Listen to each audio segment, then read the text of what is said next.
അപ്പോൾ ലാലു പറഞ്ഞ പോലെ ഞങ്ങൾ ഗിഫ്റ്റ് വാങ്ങാൻ പോവാൻ കേട്ടോ വാപ്പിക്ക്. 1-ാം തീയതി ഞങ്ങളുടെ വെഡിങ് ആനിവേഴ്സറി ആണ്. അപ്പോൾ എന്തെങ്കിലുമൊക്കെ ഒരു ഗിഫ്റ്റ് വാങ്ങണം വിചാരിച്ചിട്ട് ഇപ്പോൾ കാഞ്ഞിരത്തേക്ക് കൊണ്ടുവന്നിട്ടുണ്ടായിരുന്നു. അപ്പോൾ ഉപ്പാൻ്റെ ഒപ്പം ഞങ്ങളും പോവുകയാണ്.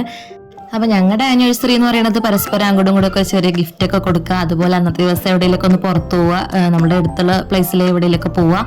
അതിനെ പറ്റിയെങ്കിൽ അവിടെ നിന്ന് ഒരു ചെറിയൊരു കേക്കൊക്കെ മുറിക്കുക. അതൊക്കെ തന്നെയാണ് കേട്ടോ. ഇപ്രാവശ്യം പ്രത്യേകിച്ച് പ്ലാൻ ചെയ്തിട്ടൊന്നുമില്ല. അങ്ങനെ നമ്മൾ സ്ഥലത്തെത്തിട്ടോ. പിന്നെ ഈ ഷോപ്പിലേക്കാണ് ആദ്യം പോയിട്ടുണ്ടായിരുന്നത്. അവിടെ നിന്ന് എനിക്ക് ഞാൻ വിചാരിച്ച പോലത്തെ ഒരു ടീഷർട്ട് കിട്ടിയില്ല. അതിൻ്റെ തൊട്ടപ്പുറത്ത് തന്നെ ജെൻസിൻ്റെ ഷോപ്പ് ഉണ്ടായിരുന്നു.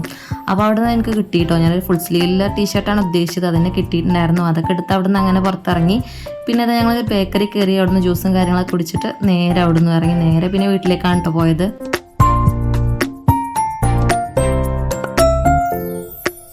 ഒരു സ്ഥലം ഭയങ്കര ഫേമസ് ആയൊരു സ്ഥലം കേട്ടോ. എല്ലാവരുടെയും സേവ് ദ ഡേറ്റും അതുപോലെ തന്നെ ബർത്ത്ഡേ ഷൂട്ടും വെഡ്ഡിങ് ഷൂട്ടും എല്ലാം ഇവിടെ വെച്ച് നടക്കാറുണ്ട് കേട്ടോ. അപ്പോൾ അവിടെ വെള്ളം കയറിയിരിക്കുകയാണ്. അതുകൊണ്ട് തന്നെ ഇപ്പോൾ അവിടെ ഷൂട്ടൊക്കെ കുറവാണ്. അപ്പോൾ നമ്മളുടെ ഇന്നത്തെ വീഡിയോ ഇത്ര തന്നെയുള്ളൂ കേട്ടോ.